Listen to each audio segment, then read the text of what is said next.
Eyes. We are having our first conversation this morning, and it's all about the recognition and celebration of Ombudsman Day. We are joined this morning by Major Retired H. Gilbert Swazo, and he is the Ombudsman here in Belize.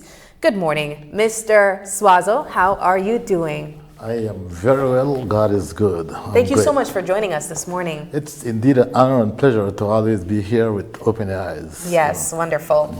So we are going to be using this segment as an educational one of sorts, informing our viewers of the roles, responsibilities, and services provided through the Office of the Ombudsman. First of all, I want to say happy Ombudsman Day. I know that this is one of those roles and titles that we hear often in the news. But this is also one of those roles that I think a lot of our viewers might not be completely familiar with when it comes to the responsibilities. Let's talk about what an ombudsman is. Okay, again, Beit Binafi Humsumba listener, a pleasant good morning, Belize. And certainly it's again an honor and pleasure to be here to share give some highlights about Ombudsman institution and Ombuds Day. The Ombudsman is an institution that, well, in Belize, you may be aware that back in 1999, Mr. Paul Rodriguez was the Ombudsman who was appointed as the first Ombudsman for Belize. Since that time, I am the fourth Ombudsman. They had Miss Cynthia Pitts, who was the second, and then certainly Mr. Lionel Arzu as the third Ombudsman. The Ombudsman basically is an independent office who has the responsibility to ensure fairness, transparency, accountability, and good governance is certainly adhered to within the country. And simply put, it is an institution where any individual, particularly vulnerable groups, can come to the Ombudsman to seek to resolve any issues of apparent maladministration, any issue of injustice or abuse by an authority. Authority being any government ministry, any government minister, any government department, including town councils, city councils, village councils, statutory bodies within which the government of Belize has over 51% shares. How does one become an ombudsman? The ombudsman by law is appointed by Parliament and certainly signed, officially appointed by the Governor General. Initially to serve a term of 3 years, renewable, and certainly that is how the law is at this point in time. So hence the reason back in 2018, the international community decided that it is important because of the very point that you mentioned earlier, that there are several people who are not specifically aware of what the roles and responsibilities of the ombudsman roles are. And with a view now to highlight and make everyone become more aware of what those roles are specific within the justice system, Ombuds Day was instituted in 2018 and it is celebrated on the second Thursday in the month of October. Okay. And this year, the theme is basically, again, decided that we are here to hear you. Justice, fairness and justice matters. So it is with the intent now that it is the aim to look at that specific day with the objective of highlighting and raising awareness to the roles and responsibility of the ombudsman, but more importantly, the availability of the office or the institution of ombudsman for vulnerable people so that they can utilize that office to ensure transparency, to ensure good governance, and to ensure that no injustice is perpetrated to the regular individual by any government official or any person within those respective authorities. How accessible and open is your office to these complaints? The office is very open. It's city-centric, meaning at this time it's only in Belize City. Okay. And perhaps one of the reasons why we are seeing that most of the complaints are from Belize City. But what we've done is that we get complaints because the law specifically mentions that the complaint must be in writing. So we have used social media definitely. So you could forward to us, email. We recently have a number, a WhatsApp number that one can also use to send us complaints.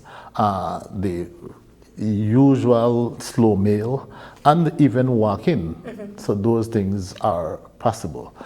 What we are also doing is that we are partnering with the Justice of the Peace Association, because you may be aware that there is Justice of the Peace in every jurisdiction and in every community.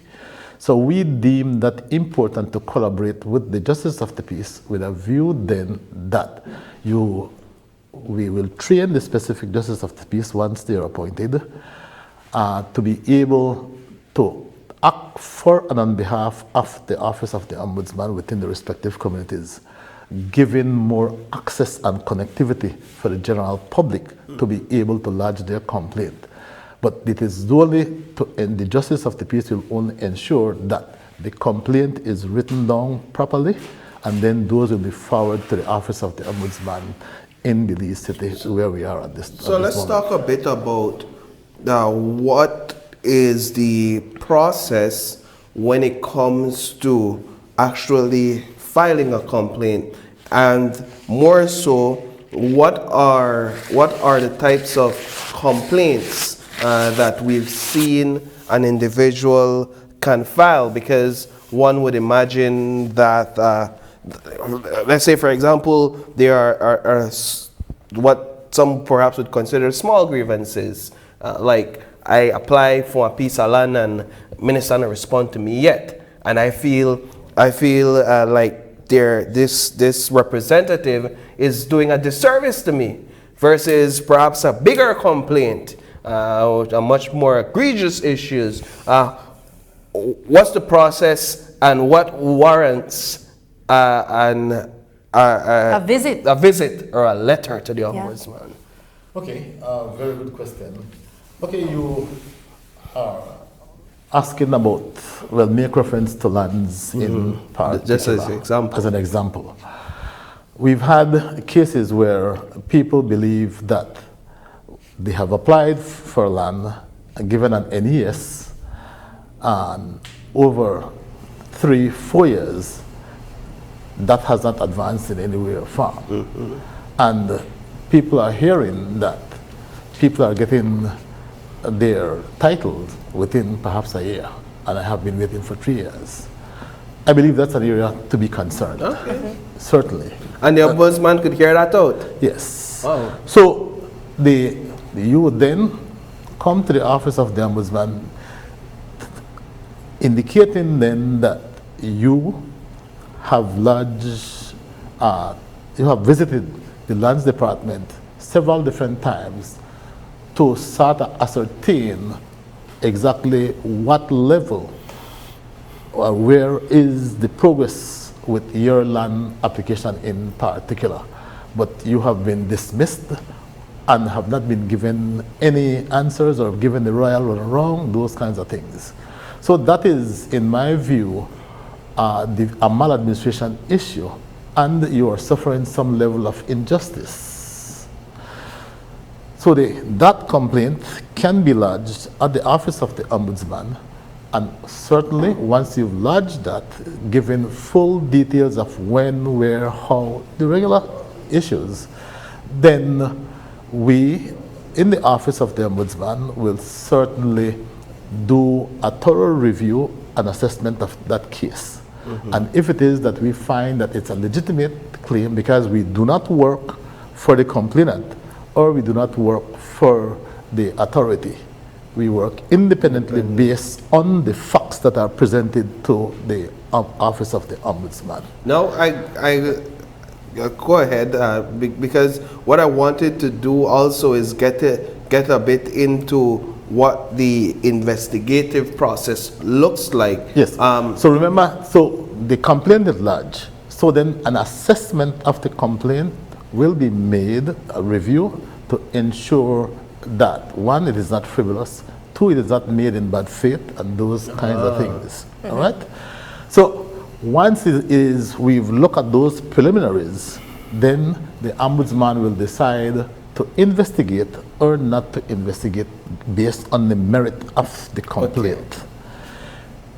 If in the absolute discretion we decide that we shall investigate, then the process is that we will inform the principal officer for the respective department. In this case, the CEO of lands and or the commissioner of lands, giving them notice that we shall be conducting an investigation pursuant to a complaint made by this individual, and for them lands department to indicate in writing within 14 days or 21 days to the Ombudsman why such things occur the way they occur and where the procedures were wrong or otherwise.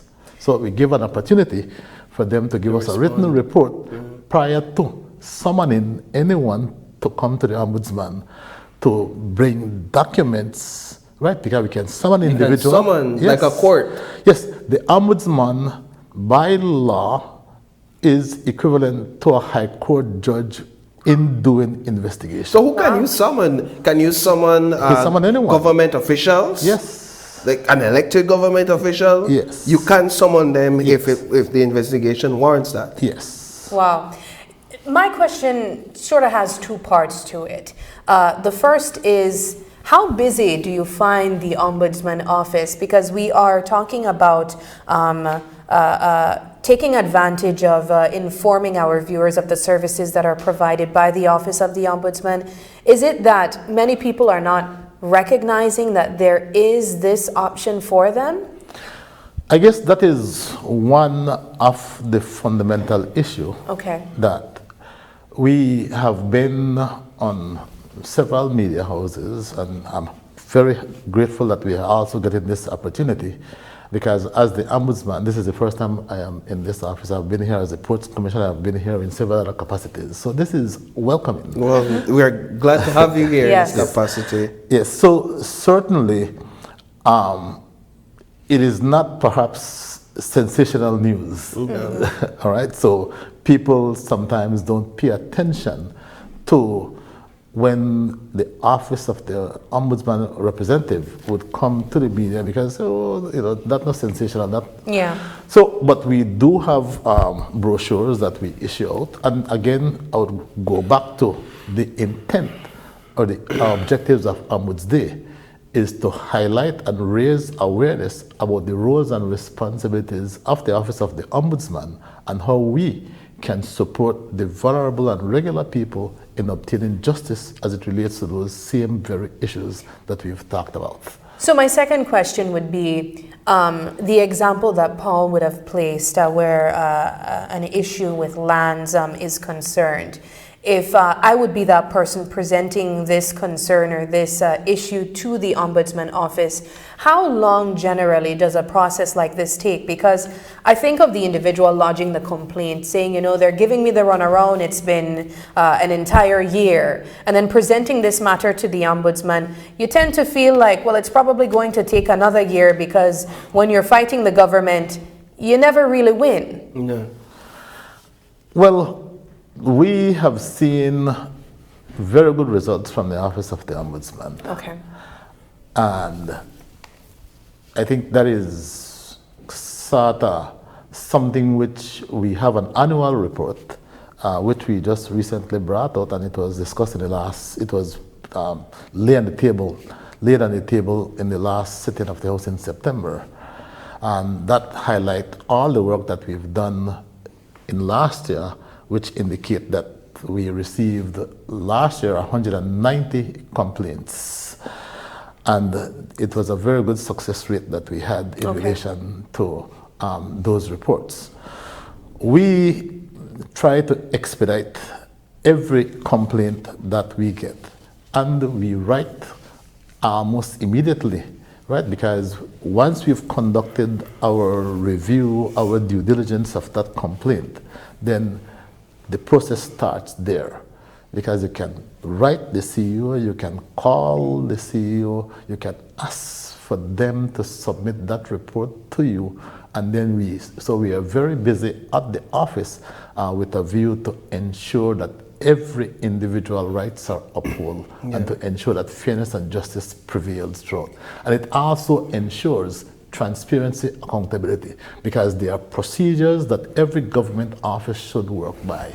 There should be a timeline in relation to you getting an NES in this specific case. How long should it take for you to get some response as it relates to what is the next process as it relates to land issues? Similarly, some of the cases that we were seeing, that retired public officers were not getting their pension on time. And there's procedures where everyone knows that the retirement age is at 55. So it is the responsibility of the administrative officer to ensure that once you attain the age of 54, the process starts there, with the intent that when you attain your 55th birthday, you should be getting your terminal benefit at that point. So there are obviously issues that prevents you from not getting that. So it's a maladministration issue, and you will suffer some abuse or injustice because you may not be able to pay your next mortgage if you don't get it for the next month. So again, these are very important and critical issues, and to ensure the well-being of our citizens. So it is of paramount importance that, which is another check and balance, the Ombudsman is informed of those kinds of things, and then we go in and prompt, mediate to ensure that those issues are resolved.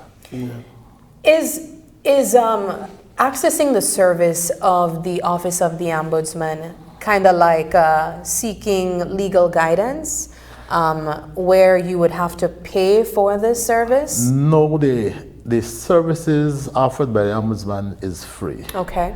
And again, we look specifically at complaints, and for us, every complaint is a complaint.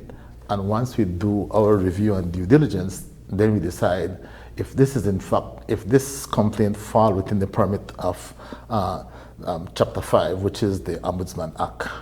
And once it falls within those and it meets the different criterias, then we do what we need to do. And let me also mention that just as how we write the principal officer to inform that we will investigate, you, the complainant, will also be informed that we are proceeding to investigate or not to investigate, given reasons why we will be investigating, and that we will keep you apprised of the processes as we proceed. What sort of teeth does the Ombudsman office have to penalize an individual, whether a public official, etc.? Because perhaps a better question is, what stops someone who's being complained against from saying, you know what, whatever I don't know, I don't have to answer to that. I don't have to respond to that. I can ignore any request being made by the Ombudsman. In fact, that process, I don't see it as beneficial or as important. So when you go ahead and do anything, I will stay by my side and I don't worry about that. Well, let me state that there are several people who are of that view, and I would say then that it is ignorance to the law. So when you look at the Ombudsman Act, the Ombudsman specifically, in the first instance that I state, anything as it pertains to investigating, the powers of the ombudsman is equal to that of a Supreme Court judge. So in summoning, if you don't come when you're summoned, then you can be held in contempt. Then we get a bench warrant and all those different things. Wow. Right? Furthermore, the other issue is that if you fail to act, then you can also be charged for obstructed in an investigation. Right? And there are also penalties which goes up to, I think, at this time, a maximum of $1,000 fine and or imprisonment of 6 months. So that could take place. So yes, without, it's in the law. yeah, okay, It's in the law. yeah. But well, have we ever had to venture down that route? Or We have you've- summoned the people Okay. because when we ask that you come and you don't come, then we summon. So we have seen where several high officials, when someone have in fact come to the office of the ombudsman, and every individual who acts as a head of department, CEO, whatever, we are expected to ensure that we act within the principles of the rule of law and fairness. Right? Because if you're a head of department, then you are expected to abide by the law.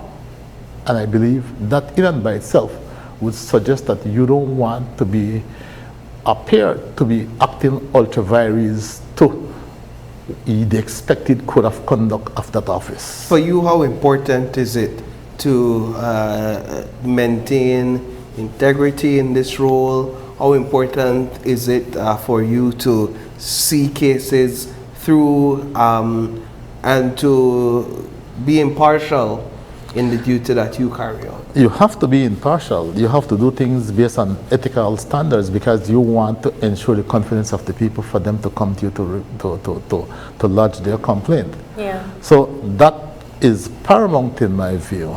Yeah.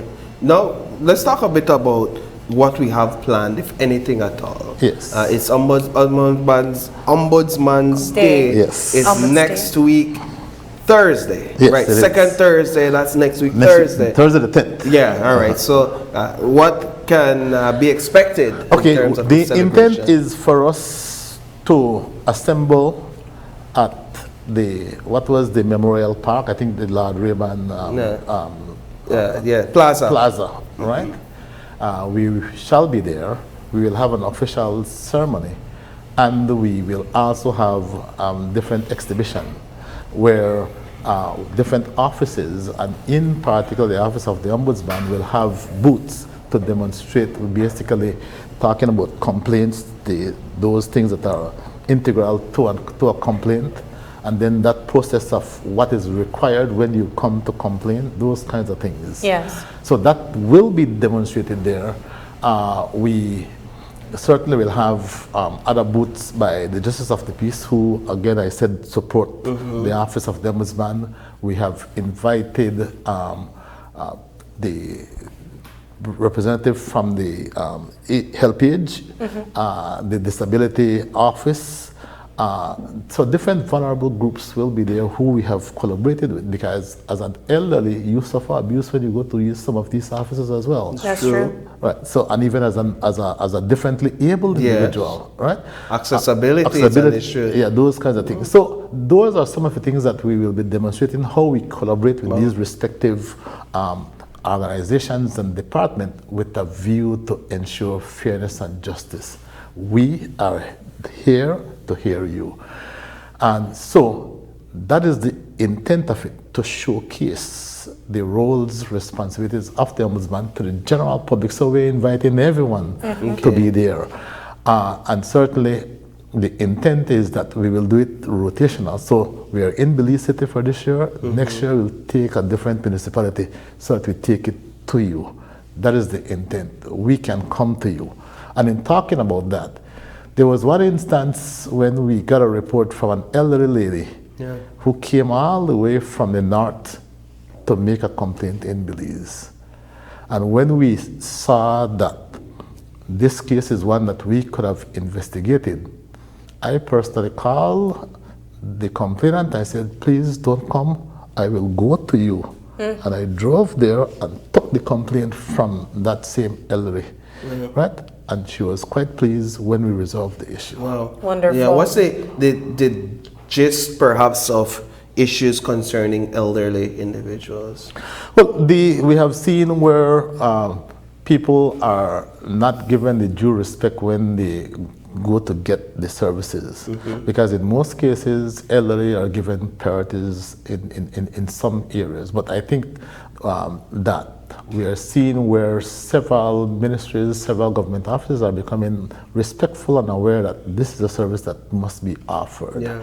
Right? So we are seeing certainly that with enhanced knowledge and awareness, people are becoming aware that these services is a right for certain people. So we are here to ensure that people's rights are not violated. Now, is there a theme for this year's celebrations? Yes. I know we usually have themes when you got celebrations. Yes, I have mentioned that here to hear you. Here to hear you. Fairness and justice matters. Okay. For persons interested in contacting the Ombudsman office, what is the number and address? Okay, we are currently located at 91 Freetown Road. Okay. Right there, and then our number, it's 223, and then 3594. Okay. And then there's an email of ombudsman@btl.net. Wonderful. This has been such an insightful conversation. I think we all learned something from this segment as well. If you have any final thoughts or any real highlighting experiences in your journey so far as an ombudsman, what would you say that? Well, I think that since we have been this team assembled, because it was almost literally a new team that was assembled, we've seen that we have earned and maintained a high level of confidence by the people of Belize. And we have seen where people have actually come in and write a report stating that they were very pleased with the service that they have received from the Office of the Ombudsman.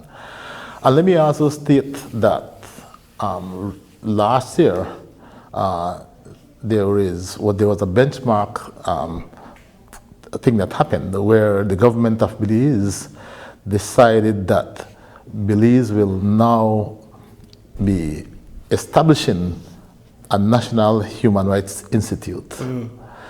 And so that is demonstrating that the government is ensuring that everyone's human rights is to be upheld. And that was, so now we are in the process of ensuring that we properly establish the Human Rights Institute, which will be lodged in the Office of the Ombudsman. So that's a new responsibility that we will be taking on. And then the intent is for us to do a legislative review with a view then to ensure that human rights issues are well enshrined within the laws of the Ombudsman Act. And then we also want to ensure that we will have a committee where different vulnerable groups will be represented with a view then so that to ensure that we can report human rights issues nationally and into the international community. How big is the team over at the office? Right now we have a total of 7 to 8 people, but with the new responsibility, the intent is to take on another 10 or more people based on the review that will be conducted. So we'll be doing administrative review, legislative review, with a view then to ensure that all the roles and responsibilities, and including a new responsibility, will be properly served. Excellent. Wonderful. Again, thank you so much for joining us. This has been a wonderful conversation, and we look forward to having you back again, hopefully not an entire year from now when we celebrate Ombuds Day again. Perhaps we can talk about many other activities being held throughout the year. I'm looking forward to it, and I can assure you that we can talk more than half an hour. So next time, just give me half an hour. Right? Absolutely. We will hold you to that. All right, we are going to take a quick break. Our next segment will be a fundraiser for Pancho in his fight for cancer. But before we do that, when was the last time that you've been to the best little zoo in the world? Paul? Yeah, it's been a while. It's been a while myself. Let's get a throwback on that. Welcome to the Belize Zoo. We're all gearing up to celebrate the 40th anniversary of the zoo and the second annual Sharon Matola Day. What makes the celebration even more special this year is that we get to celebrate on her birthday. Sharon Matola was an American-born Belizean who served as a biologist, environmentalist, and zookeeper who dedicated her life's work for the conservation and preservation of wildlife. So come along with me. Let's go and discover why this place is considered the best little zoo in the world.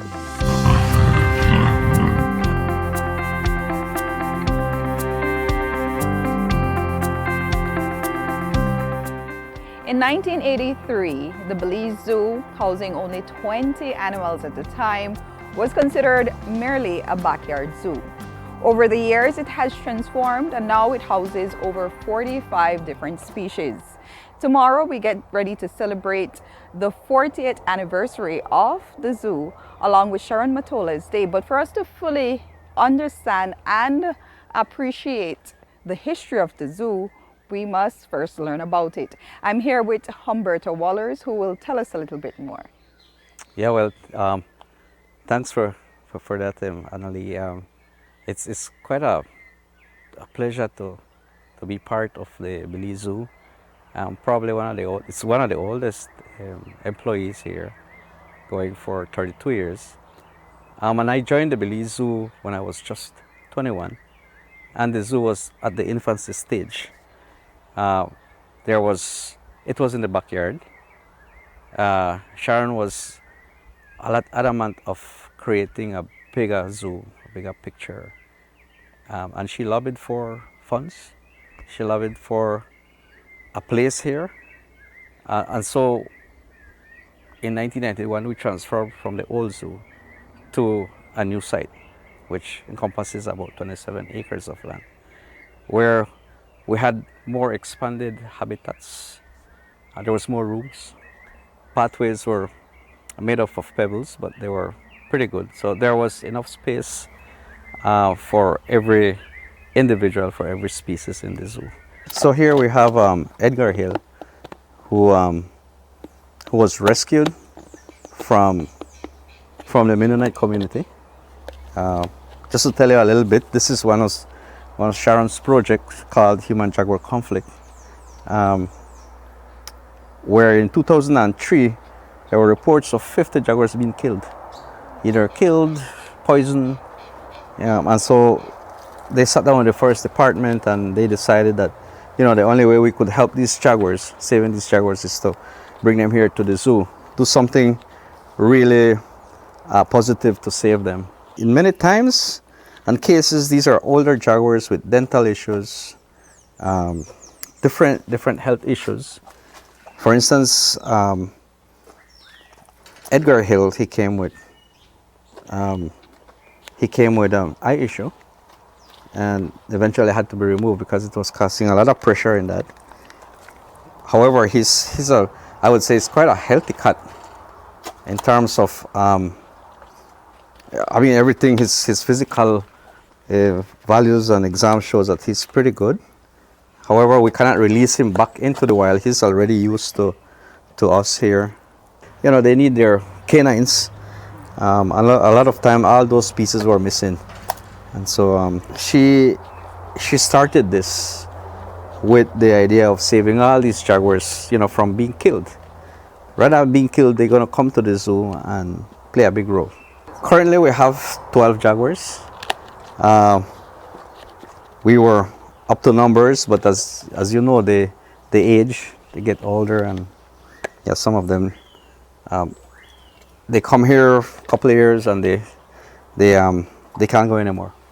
We're here with Edward, who has been a zookeeper for the past 4 years, and he's going to tell us a little bit about what exactly is his job description here at the Belize Zoo.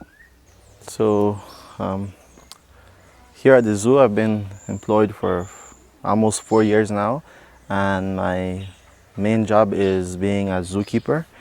My job is to make sure the animal has food, clean water, shelter, he's healthy. That is what my purpose of a zookeeper is here. Also to making sure that their safety and the public is safe also. All right, so walk me through like a typical day for you here. So my regular day would be coming in the morning. First thing I would do if we have babies that we have received, like recent rescues, the first objective would be to take care of the babies or the sick ones. So at the moment we have a baby, and what I have to do is make sure I bottle feed that baby. He is number one before the rest of the animals. And then I would come, I would release, make my first diet for the tapirs and the deers, and then clean their poop, wash their ponds, put fresh water, and in the evening time I would feed again. And that will be until 5 o'clock. If there's a need to go above 5 o'clock, we would, especially if there's an animal that is sick or has recently got an injury, we will attend to that animal right away. All right, now I understand that each zookeeper is assigned to a specific area. Tell us a little bit about your area. So the area where I work at the moment is a very large area. It is composed of the tapirs, the deers, the reptiles, the primates, or rodents, the pacas, the porcupines. So it's a lot. Each animal that we take care of, it has a different diet. So for example, our mammals, or the tapirs and the deers, they would get fresh fruits and vegetables, leaves, celery. And for monkeys, we'll prepare plates, boiled egg, peanuts, bananas. It's like a big plate of 5 pounds. And then for the rodents, it would be roots and fruits. So it's a whole mixture. And with the reptiles, rodents, and meat for the crocodiles. I love what I do. I never expected to work with wildlife, but it's something very cool, something that you won't get to do every day. And coming and interacting with the animal, getting that bond with them, it's something really awesome. For example, in my case, I never knew how a porcupine looked.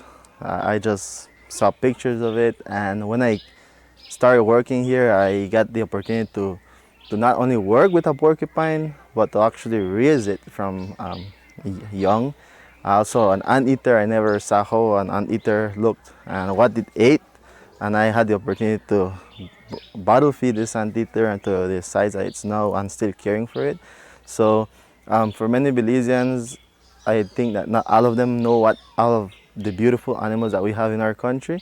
And when they come, they get amazed to see, I didn't know that that animal exists. I didn't know that we have that here. So, and it also lets them appreciate the wildlife, and by us educating them and telling them, don't burn, don't do wildfires, don't deforestate, don't destroy these animals' homes, because then they're forced to come into our territory, and then we have animals and human conflict. So you end up killing them, but they're just trying to live. So it's important that we learn to bond with our animals, to appreciate them, to live close with them. In Belize, the tapir is the national animal of Belize, and we're here with Inde, who is a tapir, of course, and another name for a tapir is a mountain cow. Correct. I'm here with Mr. Humberto. It's time for Inde to eat. Nutrition is a very important aspect of sustaining life, so tell us a little bit about that. All right, as you know, tapirs are herbivorous animals. They're closely related to horses and rhinos, and most of their food is plants, leaves, twigs, and here we have to replace that. We prepare special diets, which includes fruits, vegetables, including some horse feed, and we switch that around. Other days we will collect only leaves so that he would receive the adequate amount of nutrition he requires to keep the body, sustained. Yeah. And apart from the variety of foods that you gather for him, how important is it to keep him hydrated? Right. So basically, tapirs live alongside of pools, rivers, streams. On hot days, they spend a lot of time in the water, keeping cool, keeping the butterflies away. Here in the zoo, what we do is we provide every tapir every mountain cow. We provide them with a pond that they would soak themselves in there on the hot days. Now, you were telling me that Inde is a rescue. Tell me a little bit about his story. Right. So 14 years ago, a distress call came from Independence. Somebody reported another person having a tapir as a pet, and either was a pet or destined for the pet trade. So the forest department, in conjunction with the Belize Zoo, made that call and went to confiscate it. He came during the night. Actually, I remember coming during the night, and he was like really small. He weighed no more than 25 to 30 pounds. Right now he's around 340 pounds, an adult tapir or tapir. How long Yeah. has he been here? It's going for 15 years. Wow. Yeah. What is the average lifespan? Average lifespan for tapirs in captivity in human care is 30 years. 30 Yeah. years, so he's middle-aged. Like, if you guys remember April the tapir, she lived here 30 years. It's one of the longest lived tapir in captivity. This is what makes our tapir the ambassadors here, because we are like their family. They depend on us. They depend on to provide them with the right and proper diet every day, clean their pond every day, find enrichments to stimulate their daily lives. So it's not just to put them in there and it's the zoo. No, they have different activities that we can do with them. We have Yashkin here. It's time for him to eat, and we know that it's a him because Because of his antlers. That's the difference between the male and females, that the males would have antlers. And how long does it take for their antlers, or is it from birth that their antlers start showing? Whenever they're young, they have this little knobs. And then I believe at a year round, you can actually start seeing the antlers starting to come up from little knobs on their head. So Yashkin has been with us for 3 years because we got him during the pandemic time. He came from the northern part of the country, from Yo Creek. He was being kept as a pet. The story that we got when we got him is that he was not really getting a balanced diet of fruits. He was getting dog food. They were born to be wild. None of us would like to be locked up in a cage for life. Sadly for these animals, because they are animals that were taken from their mom or shot the mom to take the young one. Now they're forced to be kept as a pet, and if you don't have the proper knowledge on what they need to actually have a very healthy life, then you are just giving them a very bad life. They belong to be in the wild. So I just got finished feeding Yashkin the white-tailed deer, and we're on to discovering another species that is housed here at the Belize Zoo. So tell us a little bit about the spider monkey. Right. So this is the spider monkeys are one of the endangered species in Belize. Back in the 1950s, the yellow fever swept most of the population, and currently still recovering, but in isolated areas in reserves in the forest. But these are one of the spider monkeys. Besides the yellow fever, it was more of Belizean or the local people keeping spider monkeys as pets. Was one of the favorite animals that people would keep. And so our troops here were once pets, chained to house posts, right? And again, with the government authority, with the forest department, we went there. We do confiscation. We bring them here to the zoo, or we transfer them to the rehab center up in Corozal. But animals, they learn once. Once they touch it, they won't go out back again. This is like their habitat during the day. As I said, at 4:30 we start calling him there, and we call him through shift doors. Okay. Like they come in through a shift door, and we put individually. They have their own table, their own room, and so we will know which animal ate, which animal didn't. As much as you know, people love animals, we discourage them from keeping them as pets. They can pass on zoonotic diseases, which is tuberculosis is one of them. They can pass on rabies. People don't know that. And parasites, of course. There's the animals, they do have their own parasites, and it can be passed on to people. And so those are the things that we have to be careful with keeping spider monkeys as pets. And here we design like a routine, yearly routine that we do tuberculosis test, just like us, like people do their test. Veterinary care on time. So they do get their health checks every year without fail.